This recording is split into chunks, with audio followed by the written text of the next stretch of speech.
Welcome back to the First Team. I'm Joe DeLeone. With me, as always, is my co-host, NFL Draft Analyst with A to Z Sports, Ryan Roberts. And joining us, we've got another fantastic guest this week talking about summer scouting for the 2025 NFL Draft. That being Jordan Reid of ESPN, NFL Draft Analyst, one of the best in the business. Jordan, appreciate you taking the time and hopping on with us as we're going to be talking a little bit about these defensive guys and just this class overall. I appreciate you guys, man. You know, we've known each other for some years now, so it's fun to see you guys' progress and proud of you guys, and it's well-deserved for everything that you have earned and worked so hard for up to this point.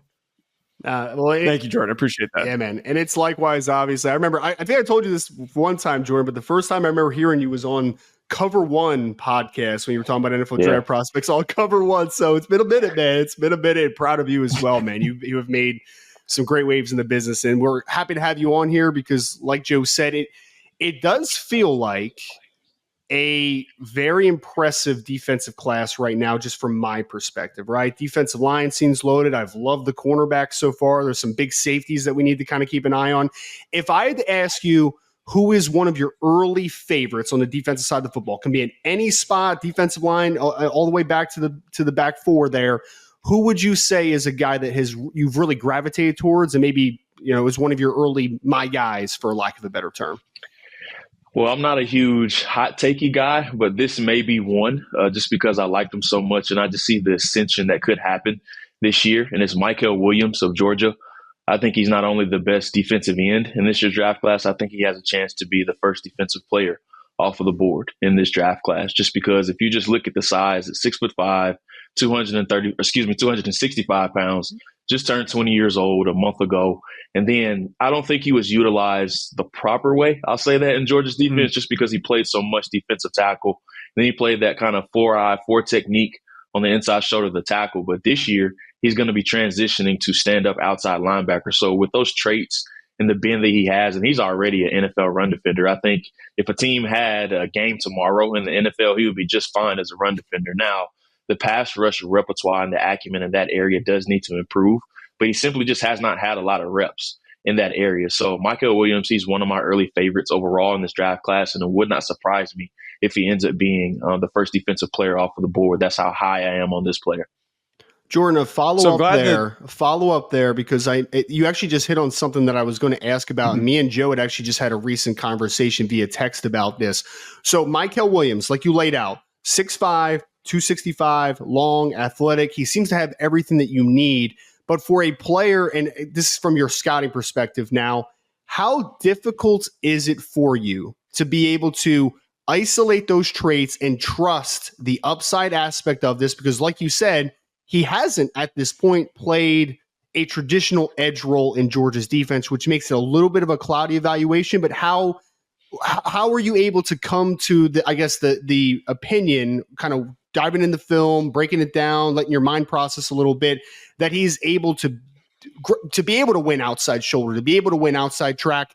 How comfortable are you with just isolating those traits and being able to say, I even though he hasn't been asked to do this, I know he can? That's a great question. One, it helps. We just saw it 2 years ago with Trayvon Walker, and we saw how he's had a kind of, or I should say, big ascension during his second year in the NFL. A lot of people don't know he had 10 sacks last year. It's probably the quietest 10-sack season that I've seen from a number one overall pick. And I think just from a trait standpoint, I don't know if Mykel is going to test as good as Trayvon did, but they have a lot of similarities coming out. So already seeing it a couple of years ago, that definitely helps. And then with that Georgia defense, they're not really known for having high sack number guys. So it is a little bit of a projection with Mykel, but I think him being able to stand up, and then also he showed flashes of it as well. Go watch the Tennessee game. I thought he played really well against Florida State. So when he did have those opportunities to rush the passer, I thought he showed some promise of him being able to do it. Now it's just a matter of having consistency with doing it in a full-time role now. I'm glad that you brought up Mykel Williams early, because he is somebody that we had a really long conversation on our Edge show that we did. And I wanted to talk about him with you because you had him ranked as your number one prospect. And one of the things that we mentioned is that there is this wide range of opinions, and I think there is going to be a wide range of opinions on him throughout this process. I also kind of compared him situationally to Trayvon Walker, where some are going to really see the traits and maybe the production wasn't totally there, but if he hits, he could be the most premier player in this class. on that note, like, how do you compare him to James Pierce Jr., who for Ryan and I is our top edge rusher, or someone like a Patrick Payton? How do you think he stacks up, and where the separation for you, why you feel confident that he's number one? That's a good question. Well, the fun thing about this class is that all these guys are completely different. And you hit the nail on the head. This edge class is loaded, but each one is so different as far as the size they are, the traits that they bring to the table, and then what their superpower is, that I like to call it. I think James Pierce's superpower is his athleticism. He wins with athleticism. He wins with bend, and he's very quick out of the starting block. Now, the run defense does need to improve, so they really are polar opposites. But when it comes down to this edge class, it's really like going to an ice cream shop. Which flavor do you like, and which one do you trust in the long run? So I don't think it's a situation of where you're really comparing it to as far as, oh, this guy is better than this guy. I think it's a circumstance of which one do you value better? And then 2 to 3 years from now, who do you think is going to be the better player? Walking through the door, I just think the run defense aspect with Mykel is going to allow him to play as an every down player, as opposed to James. I have question marks if he can actually be on the field on third down, especially when teams do run at him. He did have some struggles. You can go watch the Alabama game against J.C. Latham.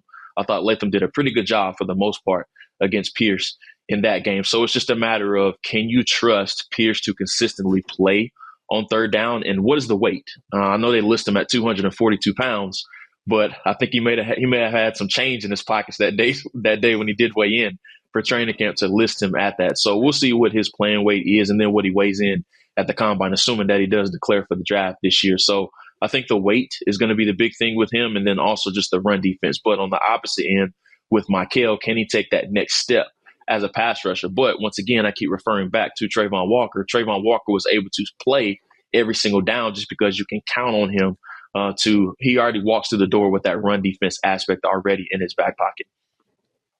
Well, Jordan, on our Edge show, I refrained from saying 240-something pounds for James Pierce because I'm like, this is the Brian Burns thing all over again, where you're like, that dude played in the 220s last year. Like, he did. But obviously the projection forward is super exciting. Let me ask you about the defensive tackle class now that we're staying on the front here a little bit, right? Because you have Mason Graham from Michigan, Deon Walker from Kentucky, Kenneth Grant, Mason's teammate right next to him, the big nose that's also probably not 339 pounds that he is listed, but that's a conversation for another day. Yeah. Early impressions of this interior defensive line class, it seems like not only is it a top-heavy group, but there's a lot of quality depth in this class as well.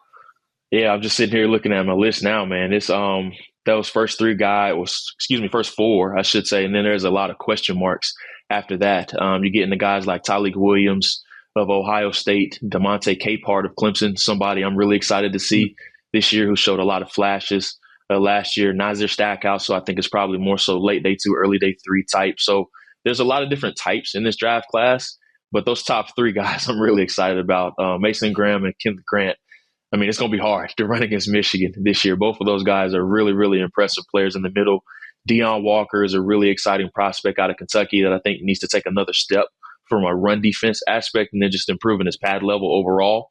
But there's a lot of excitement about this interior defensive line class. And you're right, it's a bit top heavy right now, but there is some guys that need to either show some more consistency or do need to emerge. And I'm thinking of guys like Walter Nolan, who has what I call that 5-star sticker. He's still kind of living off that high school hype. I need to see some more consistency with him. Shamar Stewart is another name that I'm really excited to see if he can take another step this year as well. So there's a lot of exciting players, but somebody else in that second or third tier I think is going to emerge this year outside of Mason Graham, Kenneth Grant, and then also Deon Walker. Now, it's easy to talk about the big names, but we all know that we're all junkies here for film and finding some under-recognized guys. If there's one player in the class overall that really surprised you and that you're really high on or just really, really was impressed, maybe isn't getting a ton of attention, is there 1 or 2 guys that you're just really juiced up about? Oh, man, you may get upset at this one, Joe, but Ryan's going to like me saying this player, Riley Mills, Notre Dame. I like him, man.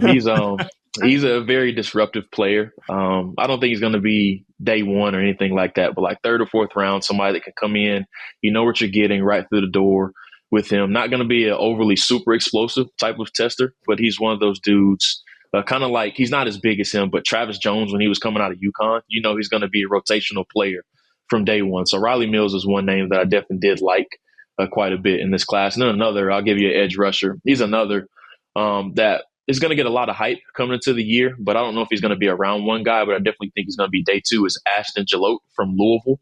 Super powerful, very strong at the point of attack. Isn't an overly bendy type of player, but in a 3-4 scheme, I definitely think he has a lot of value.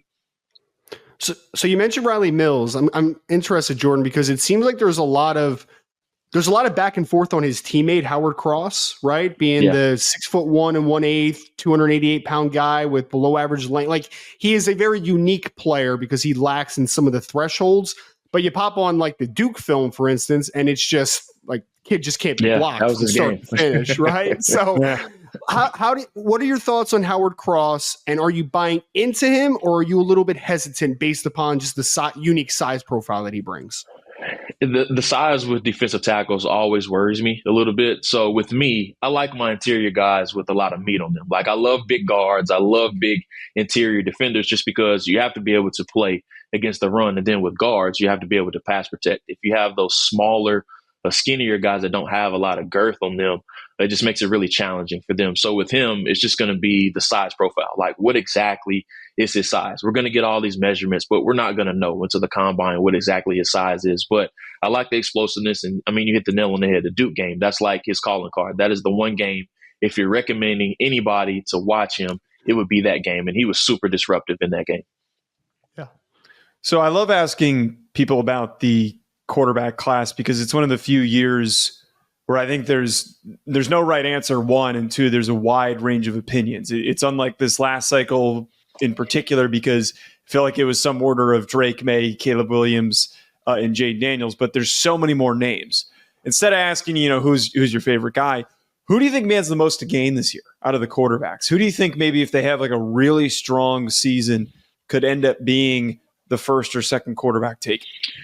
Most to gain, I think, is Quinn Ewers, without question, honestly, just because there's a lot of question marks about him, and scouts that I talked to, they guess he probably would have went, if he came out last year, he would have went in the second or the third round. But I haven't met Quinn, but just hearing him talk at media days and just watching some interviews with him, I love the answer that he gave of why he came back to school. And he said, I've just felt rushed all my life. Like, I skipped my senior year of high school to go to Ohio State. I was in a competition with CJ Stroud that I wasn't really prepared for. And then at Texas last year, I didn't want to come out just because I didn't want to feel rushed going to the NFL. And I thought he was inconsistent for most of the season last year, but there is some spots that really give you a lot of hope for Quinn. And I go to the second half of the Red River rivalry against Oklahoma. I thought he played really well after a shaky start. And then I thought he played well in the college football playoff last year. The Washington game was really fun. I thought he made some good throws in that one. The deep ball accuracy does need to improve. I definitely think he leaves it hanging a little bit too high at times. But what I love about Quinn and what is very similar to Carson Beck this year is that they lost a ton of production on offense. I mean, all his weapons are gone. Xavier Worthy, Adonai Mitchell, Jatavian Sanders, Jonathan Brooks. So he's going to have to shoulder the load while he's getting or he's welcoming these new targets, Isaiah Bond, and then some other players that they're really excited about this year. They have a bunch of young backs in the backfield that they're really excited about at Texas as well. So he's going to have to get acclimated to a bunch of new weapons while also taking the next step in his game as well. So I'm really excited to see Quinn Ewers play this year, and I think he has the most to gain of anybody. Well, sticking with quarterback, Jordan, this is always the most interesting part of the scouting process because things change so rapidly when you get into the season, obviously, right? Like grades, everyone goes back, and I was joking with Connor Rogers about this last week, but like everybody goes back to the receipts from summer scouting where you're just like, bro, things changed, right? Like stuff happens. But I'm curious about this because with this time of year, we sometimes, I feel like, just in a vacuum, not you, me, or anybody else specifically, but sometimes people kind of overrate players at times because the class isn't that great, right? Because there's so many questions, they gravitate towards the one guy that they think is an answer.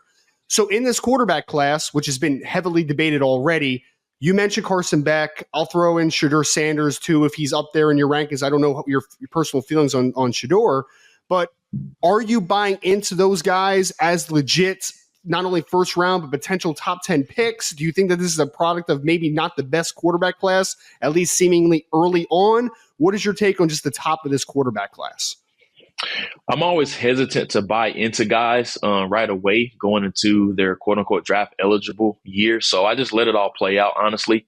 And then there's always guys that emerge out of nowhere. I mean, this time last year, we would talk about Jaden Daniels being a 4th or 5th round pick potentially. And there's always a guy that emerges every year. So it makes it fun for us just because it's very different than last year, just because we knew coming into the season that Caleb Williams and Drake May, those were the two guys and somebody else had to emerge. But this year, from our perspective, it's always funner when we don't know who those guys are going to be going into the year. Like everybody talks about Carson Beck and Shedeur. I have those guys 1 and 2 in my rankings respectively, but there's a lot of guys that could emerge in this class. There's a lot of scouts that like Connor Wegman at Texas A&M, but he only has 8 career starts over the past 2 seasons. So the sample size is just too small. Riley Leonard is another that I like quite a bit. And everything is set up for Riley Leonard to succeed at Notre Dame this year. Mike Denbrock coming over from LSU. They have some experience every single spot. And Notre Dame, they don't have a super hard schedule after the season opener against Texas A&M, honestly. So everything is really set up for Riley Leonard to succeed. And then another is Garrett Nussmeier at LSU. They're welcoming some new weapons on LSU's offense. Kyron Lacey is one player that I like quite a bit, who's a wide receiver there. So he's another player that could emerge. Cam Ward at Miami, we'll see what he does. This is an all-in season for Miami. They have a really good mixture of players that they have developed. And then also they hit it pretty hard in the portal as well. So Miami could be an ACC title contender this year as well, but Cam Ward is going to have to be a big part of that. So I'm really excited to see who really rises to the top in this draft class, but it's going to be fun for us just because there isn't a really clear QB1 in this draft class, in my honest opinion, even though Carson Beck is being labeled as that guy, and he is QB1 for me going into the year. But it's not like a situation last year where we knew Caleb Williams was basically going to be the number 1 overall pick, last July. That was the worst kept secret. BetOnline remains your top spot for all of your live betting action and contests. NFL, college football, UFC, NHL are all in full swing. BetOnline is your number 1 source for wagering news, odds, trends, and predictions with both desktop and mobile access at any time. Head to BetOnline today and use promo code BELIEVE, that's BLEAV, for 50% off your first deposit. That is a 50% welcome bonus. BetOnline, where the game starts. So here's the question. Every Saturday, it seemed like last fall, I'm sure you didn't do it every single year. I mean, every single Saturday last fall, but you went to some games, you're down on the field, you're evaluating these players, you're body typing, you're doing all those things that are super, super important, right? I mean, I think it's something that we don't talk about in the scouting space enough because film, obviously most important, but then when you get next up to a player or see them in person, see that body type, that's when things really, I think, start to kind of come together a little bit, right? To know just kind of what that frame is, what they showed, and what they can develop into ultimately. I don't know if you guys have your travel schedule already set, but is there a game this year that you're excited to go to because there's a particular player or two that you're really excited to see in person? Yeah, I just got it yesterday, actually, so it's funny that you mentioned that. And I'll back up a little bit. I kind of compare it to buying a car when you're looking at a player. So you can look at a car online, you can type in whatever, Mercedes-Benz, 2024 Mercedes-Benz, used, new, whatever, and it looks amazing online. Like the exterior is nice and all shiny. They take all these nice pictures of the interior. But when you go to the dealership, that's like actually going to a game just because you get to see in it, you get to test drive it, you get to see what makes the car tick. Is the engine bad? Does it, when you cut it on, does smoke come out of the engine? So it's kind of like buying a car. That's what I compare really scouting and in-person scouting, just because I love live scouting so much. It's easily my favorite part of the year. And yes, the pre-draft process is nice, but just going to the games, experiencing different college atmospheres, you get to see the players' mannerisms, who's a leader, who's kind of those extroverts, who's an introvert, how do guys respond after making mistakes, little stuff like that you don't really get to see on TV. So that's my favorite part of my little spiel on why I love live scouting so much. But my first game is actually Clemson, Georgia. So we're hitting a home run right out of the gate in Atlanta. So I'm excited to go to Atlanta for that one. And then my second game is actually Tennessee and NC State. They're playing in Charlotte, so right down the road from me. So get to see two players that I'm really excited to see, in Anthony Belton, offensive tackle from NC State, and then also James Pierce, who we just talked about from Tennessee. That'll be a fun matchup for sure. Love it. There's going to be a lot of battles in that first game, especially. Going to be a lot of big bodies on those O-line and D-lines for both those teams. Ryan, that's all I had. Did you have anything else? No, I think that's it, Jordan. We really appreciate you for taking so much time. Obviously, for people out there Follow you on Twitter at Jordan_Reid. But Jordan, before we let you get out of here, man, I know that you're working on some preseason content, obviously, on your content schedule at ESPN. So anything you want to plug, anything you want to drop, what's coming soon? Yeah, so I'm going to be going by schools, and I should be saying listing by schools of players who have the most prospects this year as far as each school. I did this last year. Michigan obviously was the top ranked team on the list last year. I'm sure everybody knows Ohio State will be the top team this year because they're absolutely loaded on both sides of the ball this year. So just going school by school of who has the most draft eligible talent this year. Then also I have my annual HBCU top 10 prospects list that'll come out before the MEAC SWAC Challenge, which I think is the week of August 23rd, if I'm not mistaken. Yeah. And then in a couple weeks, I'll also have a big piece coming out on Shedeur Sanders as well. So excited to get that out to everybody. Awesome. Well, Jordan, we appreciate you as always, brother. Thank you for taking some time, and best of luck on the work throughout the rest of the preseason. Thank you guys as always.